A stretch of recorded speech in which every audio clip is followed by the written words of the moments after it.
Hello friends, welcome to Gyansheel education. तो दोस्तों, ये वीडियो बहुत ही इंपॉर्टेंट है उन सब बच्चों के लिए जो एसएससी सीजीएल की तैयारी या तो कर चुके हैं या कर रहे हैं या आगे देने वाले हैं। ठीक है, मैं बात करूंगा डॉक्यूमेंट वेरिफिकेशन की। डीवी जो होता है ये बहुत ही क्रूशल होता है और कई बच्चे इसमें छोटी छोटी ऐसी गलतियां करते हैं जिसकी वजह से उनके सालों साल की मेहनत बेकार हो जाती है। ठीक है, मैं कई बार बच्चों से बात करता हूँ, मैं सुनता हूँ तो हैरान हो जाता हूँ कि यार ऐसी ऐसी बेवकूफ़ी करके आए हो कि अपनी पूरी मेहनत तुमने खराब कर ली और फाइनली रिजेक्ट हो गए एग्जाम से। ठीक है, तो मैं आपको बताने वाला हूँ कि क्या एक्चुअल में इश्यूज अभी आ रहे हैं और उसके ऊपर बात करूंगा। तो देखो, सबसे पहली चीज तो यार है ना, ये बहुत ही क्रूशियल पार्ट होता है डॉक्यूमेंट वेरिफिकेशन। क्यों होता है? क्योंकि टीयर 3 तक तो है ना, आपको आपकी एग्जाम के लिए आपको चेक किया गया है कि आपको कितना आता है, सिलेबस आपने कंप्लीट किया, पढ़ाई कर ली, एग्जाम दे लिया। लेकिन जो ये फाइनली डीवी वाला जो पार्ट होता है ना, ये आपकी एलिजिबिलिटी को चेक करने के लिए होता है कि आपकी एजुकेशनल क्वालिफिकेशन जो एलिजिबिलिटी एग्जाम के लिए है, क्या आप उसको फुलफिल कर पा रहे हो या नहीं कर पा रहे हो। ठीक है, तो ये वीडियो में बहुत ही क्रूशियल है यार, मैं सब कुछ बताने वाला हूँ। मैं आपको डॉक्यूमेंट भी बताऊंगा कि कौन कौन से डॉक्यूमेंट आपको लेकर जाना है, लेकिन उसके पहले मैं कुछ ऐसी गलतियां जो संभावित तौर पर आप लोग कर सकते हो उसके बारे में आपको अवगत कराना चाहता हूं, क्योंकि कई बच्चे ऐसा कर चुके हैं।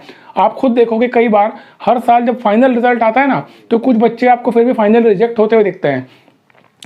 जैसे मान लो 10,000 वैकेंसी कभी आती है तो उसमें से कुछ बच्चे रिजेक्ट हो जाते हैं और वैकेंसीज खाली रह जाती है। तो बच्चों की खुद की गलती से ऐसा होता है, इसमें एसएससी का कोई दोष नहीं है।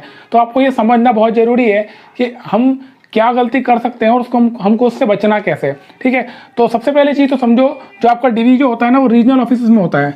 ठीक है ना, जितने भी आपके रीजनल ऑफिस है वहाँ पर आपका डीवी होता है। टोटल 9 रीजनल ऑफिस है, यहाँ पर आपका डॉक्यूमेंट वेरिफिकेशन होता है, मतलब कि ये डॉक्यूमेंट आपके वेरीफाई करेंगे। ठीक है, अब हो क्या रहा है देखो, मैं आपको एग्जांपल देके बताता हूँ। एक पोस्ट है आपकी जेएसओ की और एक पोस्ट है आपकी स्टैटिस्टिकल इन्वेस्टिगेटर ग्रेड 2। ठीक है, इन दोनों में एक कॉमन चीज क्या है कि इन दोनों पोस्ट में आपको एक पेपर देना है टीयर 2 में, पेपर 3 जो है स्टैटिस्टिक्स का। अगर आपने पेपर दिया होगा तो आपका लिस्ट 2 में नाम होगा, है ना, क्योंकि रीजनल ऑफिस के पास में आपकी लिस्ट है, जो भी आपने एग्जाम दे दिया और आपका लिस्ट में नाम आया है। टीयर 3 के रिजल्ट में जो लिस्ट 4 लिस्ट आई थी, लिस्ट 1, लिस्ट 2, लिस्ट 3, लिस्ट 4, अगर आपका लिस्ट किसी भी लिस्ट में नाम है तो इनके पास में वो लिस्ट है, तभी इन्होंने आपको आमंत्रित किया कि आ जाओ भैया अपने डॉक्यूमेंट बताओ, है ना। तो अगर आपने लिस्ट 2 में आपका नाम है तो आप इन दोनों में से कोई एक पोस्ट में के लिए एलिजिबल हो ऑब्वियसली। लेकिन हो क्या रहा है ना, बच्चों को यहाँ पर कंफ्यूजन है। बच्चों को ये नहीं पता कि इन दोनों की जो एजुकेशनल क्वालिफिकेशन है उसमें क्या फ़र्क है। देखो, बहुत ज़्यादा फ़र्क है। कई बच्चे इसको प्रेफरेंस देना चाहेंगे और कई इसको देना चाहेंगे। इसमें ये कौन सी पोस्ट है? ये पोस्ट होती है मिनिस्ट्री ऑफ स्टैटिस्टिक्स के अंडर में, ये पोस्ट होती है होम मिनिस्ट्री के अंडर में। तो कई बच्चों को इसको प्रेफरेंस देना है, लेकिन उसके पहले मैं आपको इसका एजुकेशनल क्वालिफिकेशन बता देता हूँ। जेएसओ के लिए जो आपका एजुकेशनल क्वालिफिकेशन है वो 12th में या तो आपके मैथ्स में 60+ आना चाहिए। 12th में आपके मैथ्स में 60+ मार्क्स होना चाहिए, मतलब 60% मार्क्स होना चाहिए।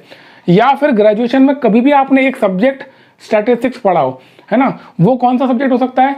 मतलब केवल स्टैटिस्टिक्स भी हो सकता है, या फिर कई जगह आप देखते हो कि फॉर्मल स्टैटिस्टिक्स नाम से सब्जेक्ट होता है, कई जगह बिजनेस स्टैटिस्टिक्स होता है। तो कोई सा भी स्टैटिस्टिक्स चलेगा। अगर आपका ग्रेजुएशन में एक बार भी आपने कहीं पढ़ लिया और आपकी मार्कशीट में मेंशन है तो आप इस पोस्ट के लिए एलिजिबल हो। ठीक है, लेकिन यहाँ पर केस बिल्कुल अलग है। यहाँ पर नोटिफिकेशन में क्लियर लिखा हुआ है कि आपके तीनों साल में ऑल 3 ईयर्स आपका जो ग्रेजुएशन आपने किया हुआ ना, हर साल में आपका स्टैटिस्टिक्स सब्जेक्ट होना ही चाहिए। ये क्लियर लिखा हुआ है नोटिफिकेशन में। नोटिफिकेशन की लैंग्वेज आपको बता रहा हूँ मैं। तो इसका मतलब क्या है? आपने मान लो बीकॉम किया होगा, बीएससी किया होगा या बीसीए किया, कोई भी, या बीबीए, कुछ भी ऐसी डिग्री है जो 3 साल की है, उसमें आपने जो ग्रेजुएशन किया है वो स्टैटिस्टिक्स से ग्रेजुएशन करना है आपको। ठीक है, तो अगर आपने ऐसा नहीं किया है तो इस पोस्ट को आप प्रेफरेंस मत देना।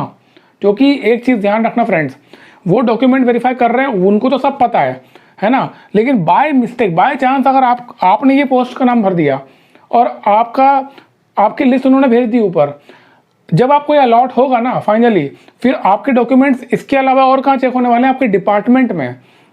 जब मेरा सिलेक्शन हुआ था तो मेरा एक जो मेरा वेरिफिकेशन हुआ वो तो मेरा रीजनल ऑफिस में हुआ। वहाँ से फिर वो आपका जो डोजियर जाता है ना, वो डिपार्टमेंट जाता है आपका सीधा, और डिपार्टमेंट में जहाँ आपका फाइनल जो पोस्टिंग होने वाली है वहाँ पर भी इसको चेक किया जाएगा। और जब अगर मान लो वहाँ पर चेक किया और वहाँ पर ये पाया कि आपके पास में ये एलिजिबिलिटी नहीं है, तो आप पूरी कंपटीशन से बाहर हो गए। ठीक है, तो मेरी सलाह आपसे ये है कि आप लोग क्या करो, जिस पोस्ट के लिए आप एलिजिबल हो उसी पोस्ट का भरो, जिसके लिए नहीं हो ना उसको मत भरो। ये ठीक वैसा ही है कि जो एग्जाम में क्वेश्चन आपको आ रहा है उसी को सॉल्व करना चाहिए। अननेसेसरी तुक्के लगाओगे तो क्या होता है, माइनस मार्किंग होती है ना। तो तुक्के नहीं लगाना है। कई बच्चे ऐसे होते हैं जिन्होंने आपका जो DST होता है, जैसे कि कई पोस्ट में क्या होता है, DST कंपलसरी होता है ना, स्किल टेस्ट और टाइपिंग होता है। तो ये जो टाइपिंग और ये है, मान लो कई स्टूडेंट्स ऐसे होते हैं जो इसमें नहीं बैठते हैं जाके, कई सारी पोस्ट में ये जरूरी नहीं है। जैसे JSO वाली पोस्ट है, इसके लिए कंपलसरी नहीं है, आपको जरूरत नहीं है। आपका नाम अगर आ भी जाए ना इसके लिए तो भी मत जाना, कोई दिक्कत नहीं है, ठीक है। तो क्योंकि मैंने नहीं दिया था, मतलब मेरा सिलेक्शन होता तब नाम मेरा भी गलती से आ गया था उसमें, बट मुझे देने की जरूरत नहीं पड़ी बिकॉज मैंने पूछा था तो उन्होंने बताया था कि इस पोस्ट के लिए एलिजिबल नहीं है। नोटिफिकेशन में क्लियर कट लिखा हुआ है कि कौन सी पोस्ट के लिए DST, skill test, typing test कहाँ कहाँ जरूरी है, ठीक है। CPT जो होता है वो कौन कौन सी पोस्ट के लिए होता है, एकदम क्लियर कट नोटिफिकेशन में लिखा हुआ है।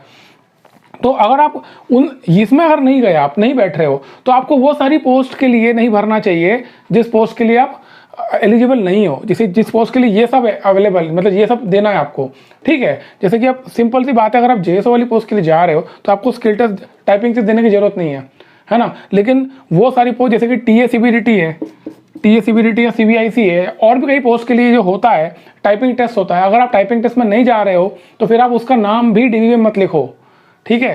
क्योंकि आपको प्रेफरेंस देना होगा, प्रेफरेंस ऑर्डर में आपको लिस्ट में सब नाम लिखना होगा, और गलती से आपने अगर वो पोस्ट को लिख दिया जिसके लिए आप क्वालिफाई नहीं कर रहे हो, और गलती से आपको वो अलॉट हो गई, हालांकि अलॉट नहीं होगी क्योंकि उसको वेरीफाई किया जाएगा, लेकिन उन्होंने जो आपका नोटिस आया है अभी उसमें क्लियर लिखा हुआ है कि आपकी रिस्पॉन्सिबिलिटी है, अगर आप कोई गलत इन्फॉर्मेशन दे रहे हो या ऐसी इन्फॉर्मेशन दे रहे हो जो कि डिजायर्ड नहीं है तो आपको डिस्क्वालीफाई वो करेंगे, ठीक है। तो मैं ये कहूँगा कि अननेसेसरी पूरा जरूरी नहीं है। जैसे आपको प्रेफरेंस जो आपका फॉर्म आएगा, पोस्ट प्रेफरेंस फॉर्म, उसमें नीचे ऐसे ब्लॉक्स बने होते हैं, ठीक है, ऐसे बहुत सारे ब्लॉक्स बने होंगे आप देखोगे, और इसमें आपको पोस्ट प्रेफरेंस ऑर्डर में भरना है।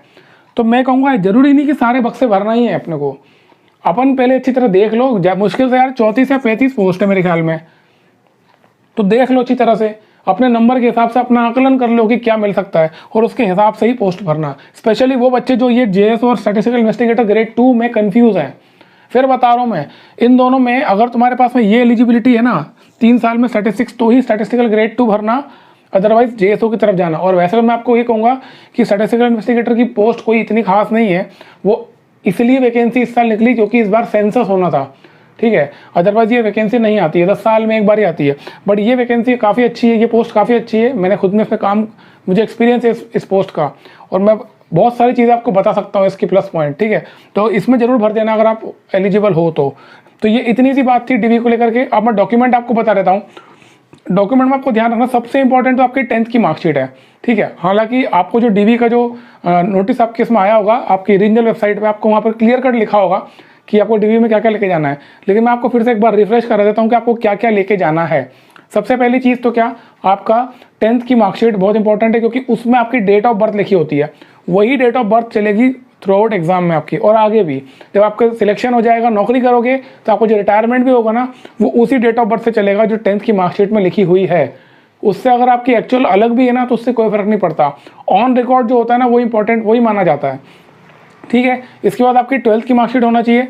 12th की मार्कशीट में अगर आपने JSO की पोस्ट के लिए जा रहे हो तो फिर वो क्या करेगा, आपके 12th के मार्क्स चेक करेगा, 60 अबव होना चाहिए, ठीक है। तो 12th की मार्कशीट, ग्रेजुएशन अगर आपने कर लिया है तो सारे जितने भी आपके साल में ग्रेजुएशन हुआ है, अगर आपने सेमेस्टर सिस्टम था 3 साल का ग्रेजुएशन है तो 6 आपकी मार्कशीट्स होंगी, तो 6 मार्कशीट 6 की 6 आपको लेके जाना है ओरिजिनल, ठीक है। ये सारे डॉक्यूमेंट बता रहा हूँ, ये ओरिजिनल लेके जाना है, ओरिजिनल मार्कशीट्स। और उसके साथ में अगर आपको डिग्री मिल चुकी तो ओरिजिनल डिग्री ले जाओ, और अगर डिग्री नहीं मिली है तो प्रोविजनल डिग्री पे ले जा सकते हो, ठीक है, कोई दिक्कत नहीं है। प्रोविजनल डिग्री भी अलाउ की जा सकती, कोई दिक्कत नहीं, बोल चुके हैं वो, आपके नोटिस में लिखा हुआ है कि प्रोविजनल डिग्री आप ले जा सकते हो, उसको वो कंसीडर कर लेंगे, है ना। और अगर प्रोविजनल भी आपको नहीं मिल रही है ना, तो उसका एक और सोल्यूशन है कि जिस यूनिवर्सिटी से या जिस कॉलेज से आपने पढ़ा है, जो आपको डिग्री प्रोवाइड करते हैं, वहाँ पर जाके जो अथॉरिटी उनसे आप मिल लो और उनसे एक एफिडेविट ले लो, या उनसे राइटिंग में आप ले लो कि आपने यहाँ से ग्रेजुएशन इस तारीख को कंप्लीट कर लिया है, ठीक है। क्योंकि वो क्या करेंगे, वो डेट देखेंगे, किस डेट को आपने ग्रेजुएशन कंप्लीट किया है, वो डेट सबसे ज़्यादा इंपॉर्टेंट है। समझ में आ गया। इसके अलावा आपको फोटोग्राफ का उन्होंने बोला है तो कलर फोटोग्राफ 3 से 4 फोटोग्राफ आपने लेकर जाना, हो सके तो वही फोटोग्राफ लेकर के जाना जो आपने उसमें लगाया था, ठीक है। इसके अलावा अगर आप कैटेगरी से आते हो, SC ST या OBC, तो आपका कैटेगरी सर्टिफिकेट होना चाहिए। EWS वाले हो तो आपका फाइनेंशियल ईयर जो एग्ज़ाम वाला था 1 अप्रैल से जो 31 मार्च वाला होता है वो आपको शो करना है।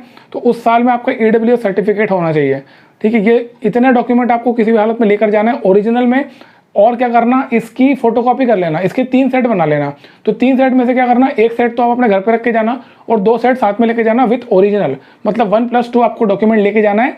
उसमें ये लिखा हुआ है सेल्फ अटेस्ट करना है। तो सेल्फ अटेस्ट मतलब क्या होता है कि आपको हर डॉक्यूमेंट पे साइन करना है बस, क्योंकि बेसिकली वो आप वेरीफाई कर रहे हो उसको। सेल्फ अटेस्ट का मतलब क्या होता है कि आप ये गारंटी दे रहे हो कि ये मतलब मेरे तरफ से पेश किया जा रहा है, इसमें कुछ भी हेर फेर नहीं है, मतलब ये मैनिपुलेटेड या फोर्स डॉक्यूमेंट नहीं है।